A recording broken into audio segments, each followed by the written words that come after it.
Olá, sejam bem-vindos ao Pode Conectar, a sua mentoria de carreira em cada episódio. Eu sou a Paola Schubert e esse podcast é para quem olha a sua carreira sempre à frente. E hoje eu estou aqui, estou super animada e feliz de estar com ele aqui. Vou contar um pouquinho sobre ele, mas obviamente a gente vai conhecer bastante sobre ele e sobre a sua carreira. Então é alguém cuja carreira é marcada por curiosidade e profundidade técnica, mas acima de tudo, humanidade na liderança. Luiz Henrique Duma é daqueles profissionais que não nasceram prontos, mas nasceram inquietos. E essa inquietação o acompanhou por mais de 20 anos de carreira, passando por gigantes como Siemens, Datacom, Telemática, até chegar no papel de Engineer Management in R&D na Alta Rail Technology, onde lidera um dos times mais relevantes da América Latina na área de sistemas embarcados para transporte ferroviário. Luiz cresceu profissionalmente com valores muito claros, profundidade, disciplina e um respeito enorme pelas pessoas, algo que aparece na forma como ele desenvolve times, como acompanha carreiras, como forma novos líderes e como conduz projetos que envolvem hardware e software em diversos segmentos, entre eles soluções de segurança e produtividade para o mercado ferroviário. Ele é engenheiro, mestre em telecomunicações, pós-graduado em gestão de projetos, mas acima de qualquer título, é alguém que sempre se permitiu evoluir, da engenharia à estratégia, do laboratório à liderança, do detalhe técnico ao impacto no mundo real. E é esse lado humano e raríssimo que a gente quer explorar hoje. Duma, muito obrigada pela sua presença, pela sua disponibilidade, ainda mais nessa época do ano. Eu sei que sua área está fervendo. Muito obrigada mesmo, estou bem feliz de ter você aqui. Muito obrigado, Paola. É uma honra poder participar. Eu acho que esse podcast é muito interessante assim, porque ele permite mostrar como que as carreiras evoluem, né? Então, a gente vê os podcasts que já foram gravados e vê como que não é linear as carreiras, como as decisões que as pessoas têm que tomar, decisões de vida, vou mudar, não vou mudar, vou seguir essa carreira, vou trocar de empresa. Isso acho muito legal, porque isso dá aquela visão de que a gente precisa ser um pouquinho protagonista, né? A gente precisa encarar alguns desafios, né? E muitas vezes com ajuda, seja com mentoria, com o que for. E eu acho que o legal desse podcast é isso. Que então, legal. Muito honrado com essa oportunidade. Fico bem feliz e assim, conhecendo um pouquinho do teu perfil, tenho certeza que a gente vai conseguir fazer jus mesmo a essa mentoria de carreira nesse episódio. E olhando para a sua história, acho que é legal a gente contar quem é o Duma, né? Como que você começou nessa área de tecnologia? Conta um pouco para as pessoas te conhecerem quem é você. Então, eu comecei há pouco tempo atrás, né? Ainda na década de 90, mas tudo que... acho que o começo mesmo, aquilo que me fez sonhar com isso, eu lembro que no final dos anos 80 eu tive acesso a algumas revistas de tecnologia. Eu gostava de ver aqueles anúncios de computadores, das tecnologias, e ficava tentando imaginar eu trabalhando com aquilo. Como que seria trabalhar com aquilo? Né? E aí teve... um pouquinho depois, ali, acho que 93, 94, eu consegui comprar o meu primeiro computador. Foi um incrível 386. Né? Que hoje a maioria das pessoas nem sabe o que é aquele tipo de computador. E aí eu fui... de uma forma mais autodidata, aprendendo programação, aprendendo Linux e me aventurando nesse mundo, mas tudo ainda muito amador, né? E aí surgiu uma oportunidade muito interessante, acho que foi 97 para 98, em trabalhar num provedor de internet. E naquela época a internet ainda estava começando, ela se tornou comercial no Brasil em 95, então era tudo muito novo. Existiam provedores muito pequenos, né? Eram pequenos nichos, em Curitiba tinham vários, e eu tive a oportunidade de trabalhar na área técnica desse provedor. Eu tive acesso a todos os equipamentos, a todos os servidores, porque naquela época a gente podia mexer, né? Claro, tinha um impacto que poderia causar no cliente, mas a gente tinha acesso a isso. Então eu fazia parte da equipe que trabalhava com isso. Então isso era muito legal, isso me animava bastante. E esse foi o começo, né? Aí, logo na sequência, eu comecei a fazer engenharia, né? Porque eu gostei a minha intenção sempre foi trabalhar. Eu conhecia muita gente que fazia o Cefet na época, né? Então tinha muita gente que trabalhava como técnico, tinha feito técnico de eletrotécnica, eletrônica, telecomunicações. E aí o meu interesse acabou tendo o interesse em fazer eletrônica. Não sabia muito bem qual a profundidade que era, se o curso era isso mesmo, existiam tantas opções na época, né? Mas aí me interessei, entrei e gostei muito, porque eletrônica, o curso de engenharia eletrônica, eu brinco até que é o melhor curso que existe. Se for do Cefet, então não tem erro. Mas ele dá uma base muito boa na computação. Você vê praticamente de tudo. Desde como que o cérebro do computador funciona, como que você faz o seu próprio computador. E isso foi muito interessante, porque me deu uma base muito boa. Eu trabalhava nesse provedor, continuava cursando o curso de eletrônica, e aí foram surgindo as oportunidades. Na verdade, foram surgindo mais ou menos, né? O mercado de provedores de internet estava mudando, aí chegou um provedor grande, comprou o provedor aqui em Curitiba, que começou a consolidar o mercado, né? Começou aqueles menores começaram a se consolidar. E eu senti a necessidade de, não vou mais continuar nessa área, porque o mercado está mudando. E eu resolvi aí focar naquilo que eu realmente fazia na engenharia eletrônica e consegui um estágio na Siemens. E aí foi seguindo. Então, por isso, eu gosto muito de contar toda essa história da minha carreira, porque ela é esse caminho, né? Comecei numa área técnica que não tinha uma conexão, né? Uma conexão direta com a engenharia, mas foi uma base muito boa. Até hoje eu uso todos aqueles conhecimentos. O método de resolver problema, de investigar, eu continuo usando até hoje. E no meu trabalho também uso muito a parte de comunicação, rede de dados, que aquela base veio muito boa. Aí depois, entrando na Siemens, você acaba aprendendo sobre processos, né? Sobre novas tecnologias, como trabalhar numa equipe global. Isso também é interessante.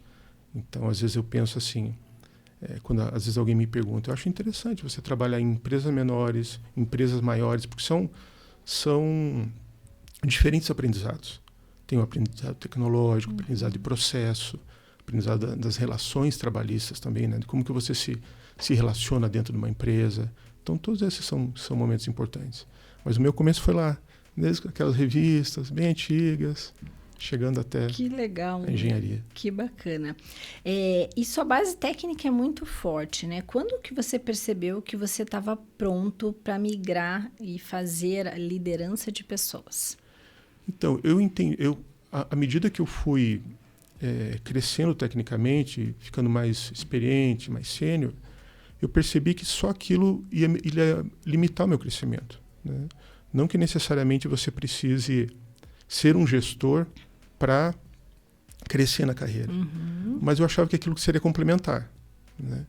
Porque uma coisa que eu gosto muito, e isso é uma coisa que sempre me motivou, é ser protagonista. Então, eu não gosto de simplesmente receber uma demanda, eu gosto de participar das decisões daquela demanda.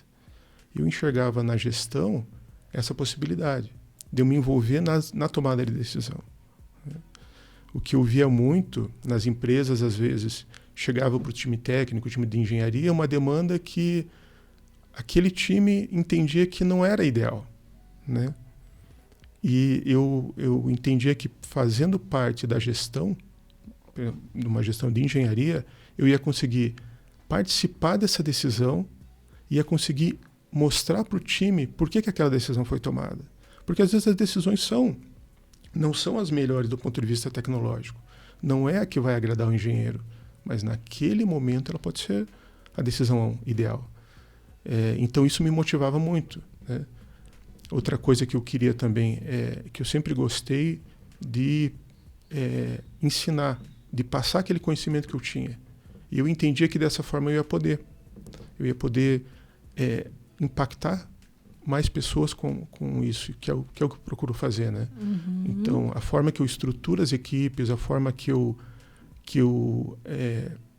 discuto as demandas é nesse sentido, de tentar passar meu conhecimento, às vezes não é nem o conhecimento, né? Mas o meu método de pensar nas coisas, de ensinar ou permitir que as pessoas desenvolvam seu potencial. Então, muitas vezes a gente vê, principalmente os mais novos, sem muito rumo em como resolver um problema, em como entender uma demanda. E isso eu acho legal. Isso que eu acho dar essa orientação e passar e ver ele seguindo o próprio caminho. Então isso é uma coisa que me inspira bastante. Que legal.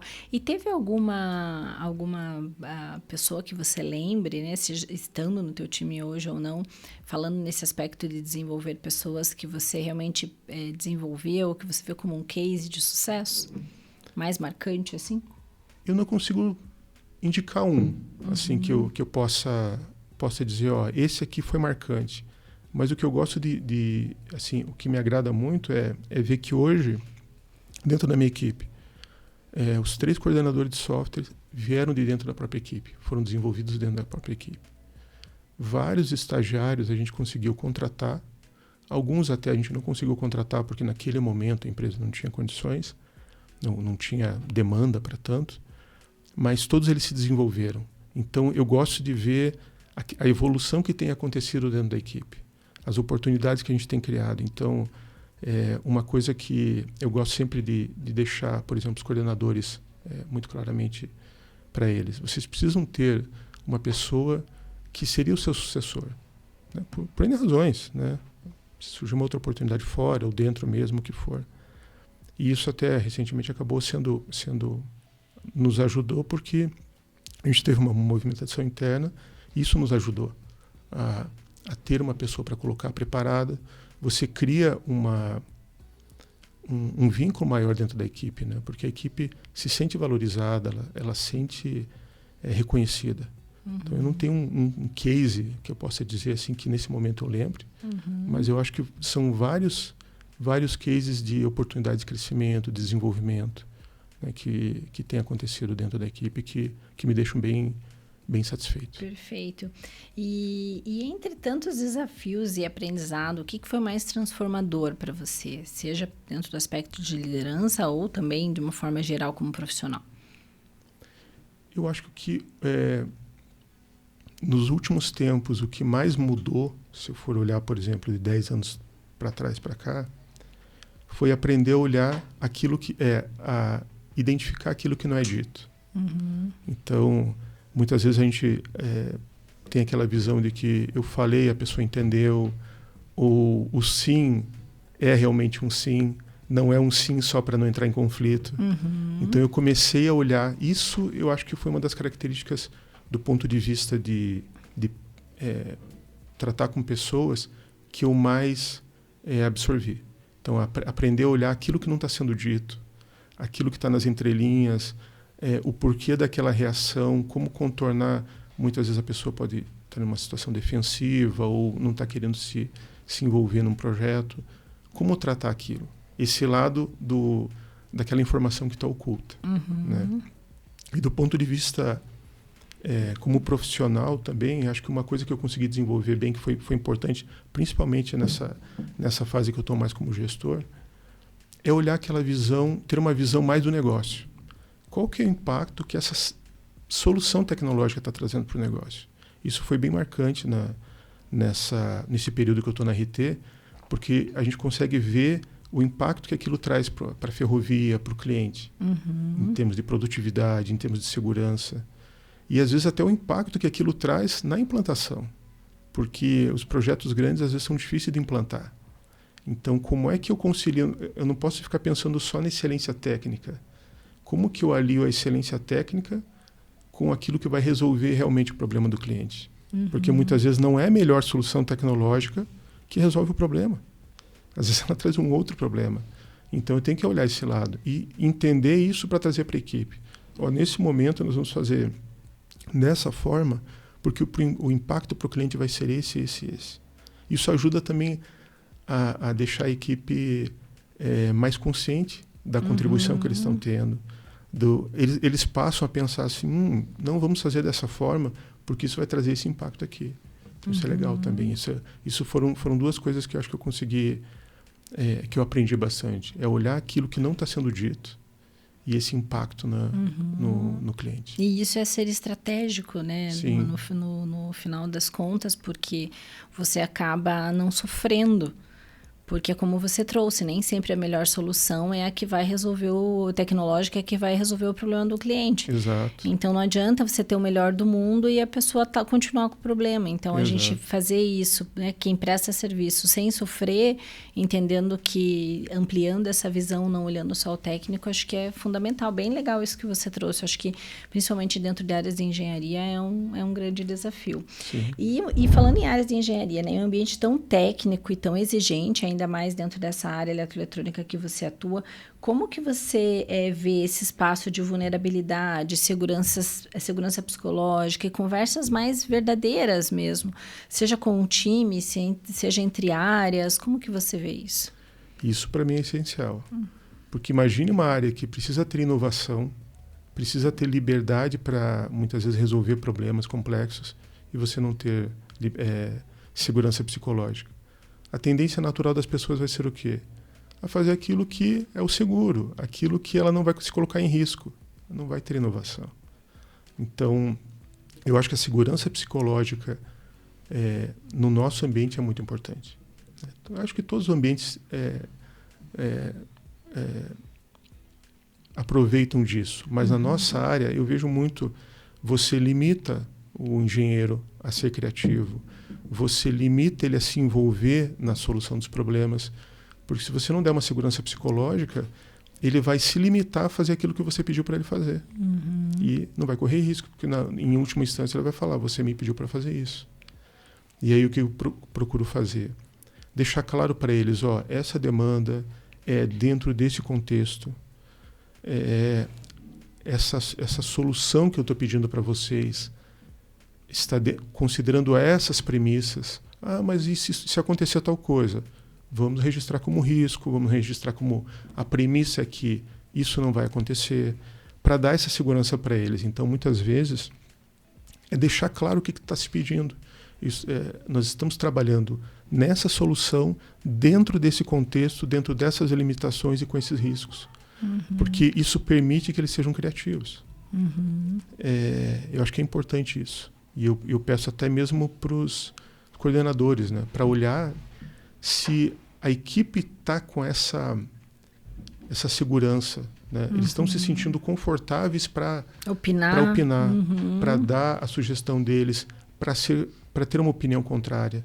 Porque se eles não estiverem se sentindo confortáveis, eles provavelmente só estão evitando conflito. E a gente tem que entender por que ele é assim. Ele já passou por experiências que fizeram ele ficar tão reativo, ou que fizeram ele evitar o conflito, e a gente tenta trabalhar nisso. Então, isso tem funcionado. Muitas vezes, principalmente para aqueles que ficam mais reativos, deixar claro, isso que eu estou te pedindo é dentro desse contexto, e a decisão que sair disso, a solução que sair disso, em última instância eu vou apoiar. Porque deles se sentem confortáveis.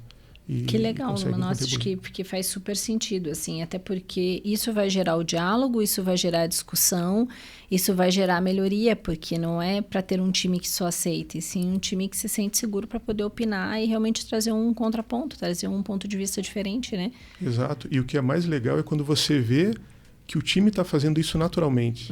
Você não está pedindo coisas, as demandas estão surgindo naturalmente do time. Então, significa que eles estão tendo a liberdade de fazer. Então, muitas vezes já teve situações em que eu fui pedir para fazer alguma coisa e já vieram com, não, mas nós já estamos fazendo. Legal. Então, isso é legal. E qual foi o momento mais difícil da sua carreira, aquele que te desafiou profundamente, mas que você entende que também te trouxe muito crescimento? A gente sempre tem vários desafios, né? E acho que depois que passa, fica fácil de olhar para trás e falar, esse aí foi fácil. Mas eu acho que o mais desafiador foi, acho que não tinha nem um ano de que eu tinha assumido a gestão da equipe, e a gente tinha muitos projetos rodando em paralelo, e projetos em fases diferentes. Então, gerenciar tudo isso era muito complicado.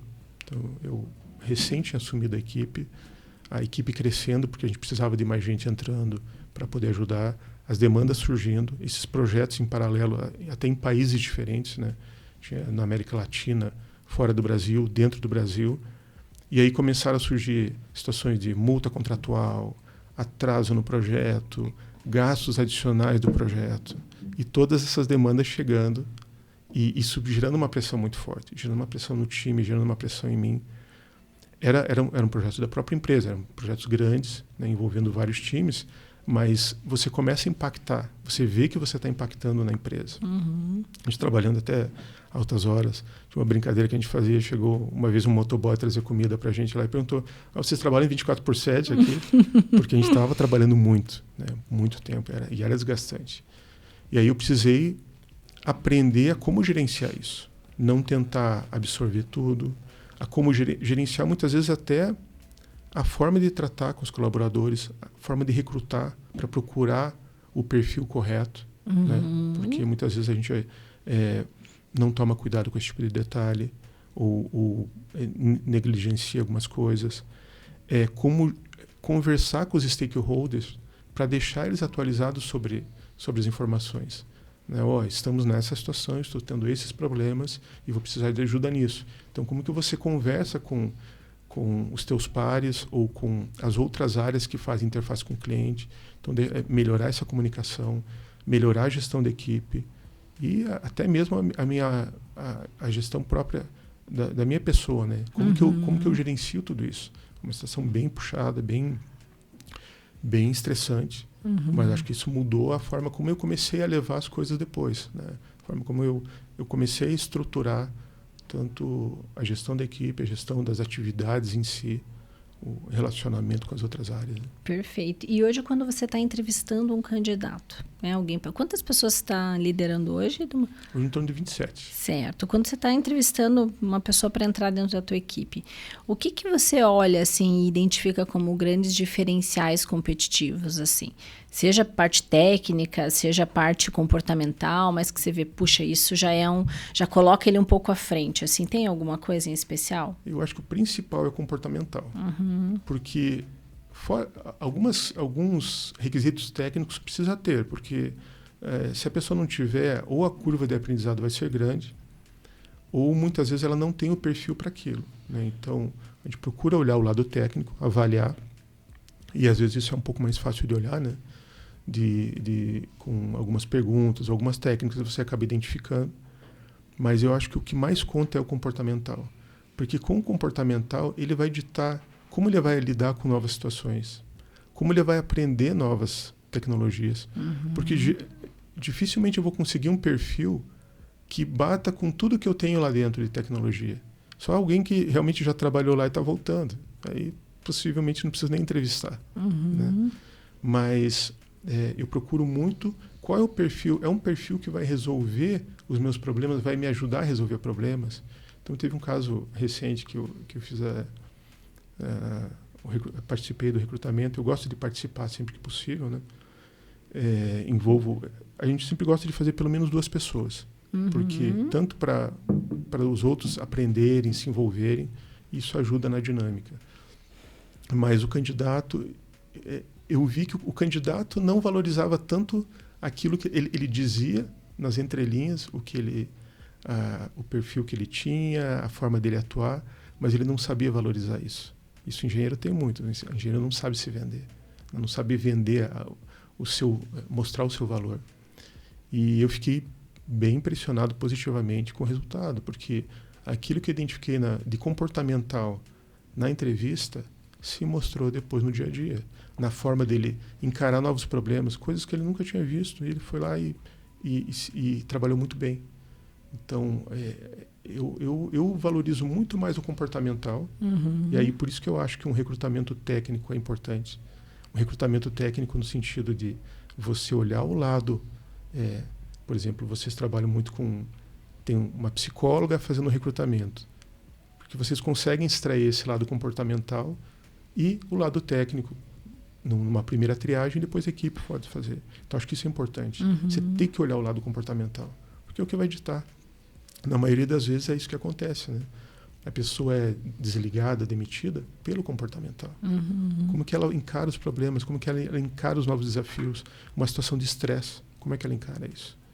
Como é que ela lida com os colegas? Eu já tive situações de pessoas que eram boas tecnicamente, mas difíceis de lidar. Isso é difícil de mudar depois. Então é importante, eu dou bastante valor para o lado comportamental. E o técnico também, mas comportamental conta bastante. E tem alguma coisa que você acreditava no início da carreira ali como uma forte convicção e que a evolução da carreira fez com que você mudasse a sua visão sobre isso? Tem alguma coisa mais marcante nesse sentido? Eu não sei se tem uma forte convicção, assim, algo que realmente que me marcasse, mas uma coisa que mudou bastante foi a minha percepção de valor do meu trabalho. Uhum. Eu acho que até pelas mudanças que ocorreram, por exemplo, quando o provedor que eu trabalhava foi comprado, eles fecharam a sede aqui. Pronto, aquele valor sumiu naquele momento. A Siemens vendeu a divisão de telecomunicações onde a gente trabalhava.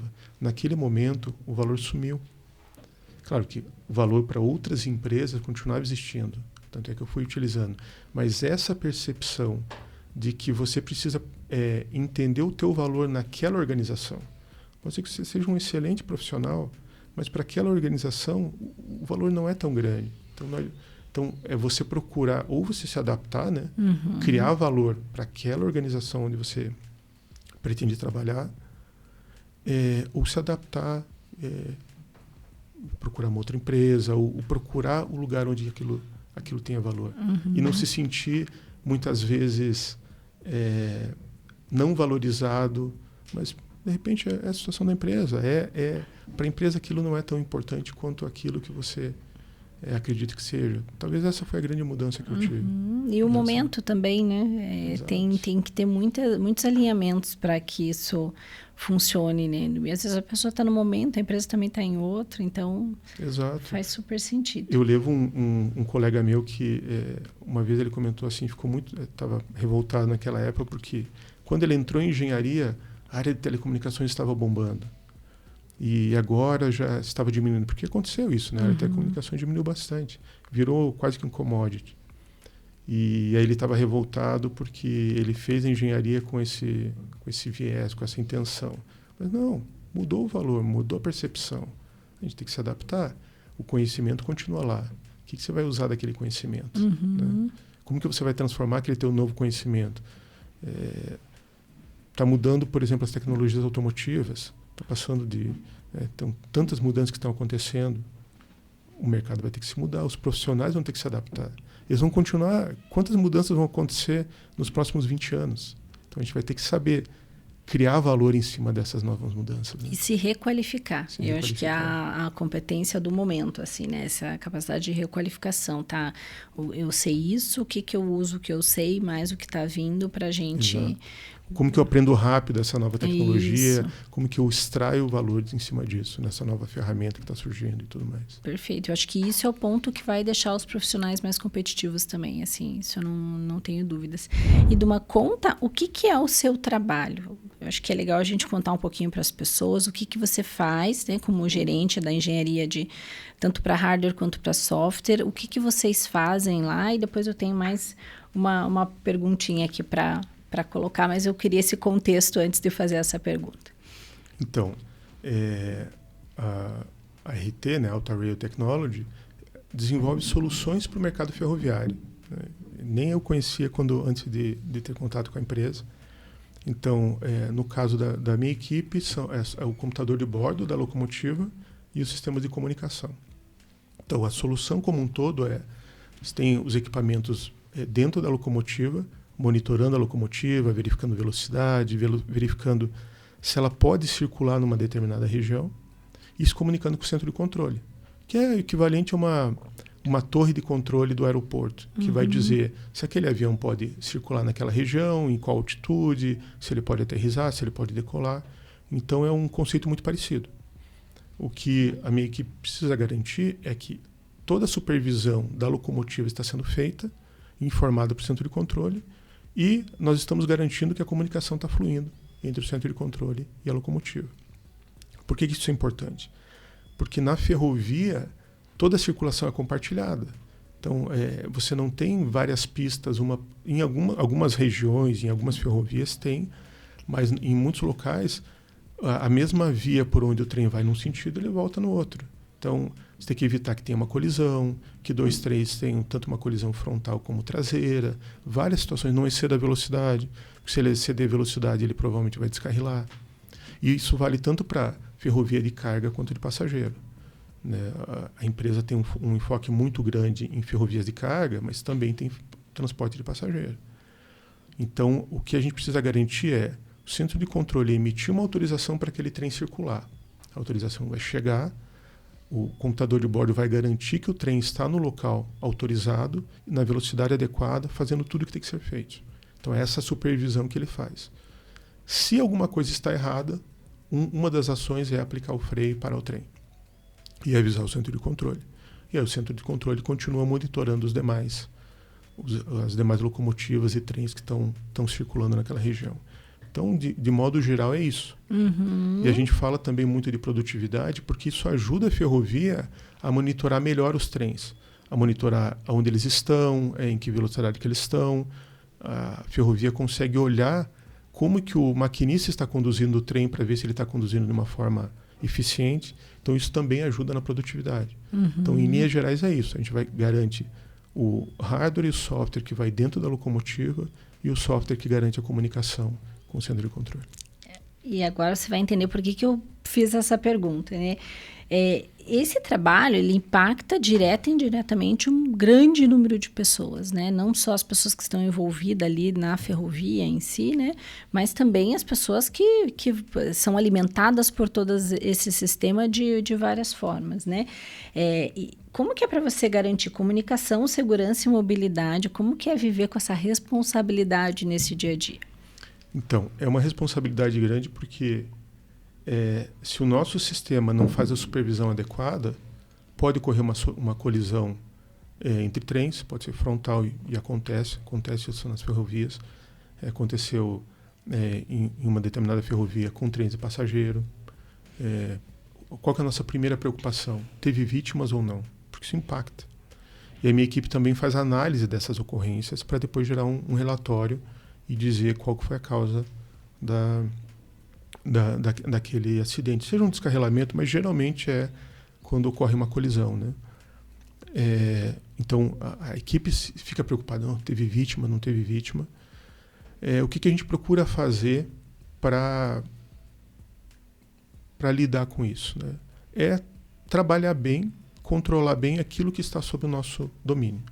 Então, seja, na hora do desenvolvimento, é ter uma boa especificação do sistema, é implementar e usar processos adequados de desenvolvimento para garantir a qualidade do que a gente está fazendo. Processos adequados de garantia de qualidade depois. Existe todo um processo, né, para você desenvolver, testar e garantir que aquilo funciona corretamente. E para isso envolve todo o treinamento, seja da nossa equipe, para documentar. Porque, por exemplo, às vezes a gente precisa documentar para o cliente como o nosso sistema funciona e como ele deve operar o nosso sistema para aquilo funcionar adequadamente. É a nossa responsabilidade. Então, o que a gente tenta fazer para lidar com isso é fazer da melhor forma possível aquilo que está sob o nosso domínio, né? Então, garantindo, principalmente via processo. Agora nós já estamos trabalhando num computador em que ele é certificado, um nível de certificação equivalente a esse que tem. São normas muito parecidas com as normas que são usadas em aviação, são usadas no setor automotivo para veículos autônomos. São processos de desenvolvimento para você garantir que você analisou todos os riscos, que você especificou o teu sistema corretamente, implementou e testou corretamente. Que legal, porque aí a gente vê a tecnologia a favor também, né? Exato. Então busca-se mais tecnologia para garantir mais. Bem legal. E frase ou livro que te inspira? Então, uma frase, eu não sou muito de frases, assim, eu não tenho, né?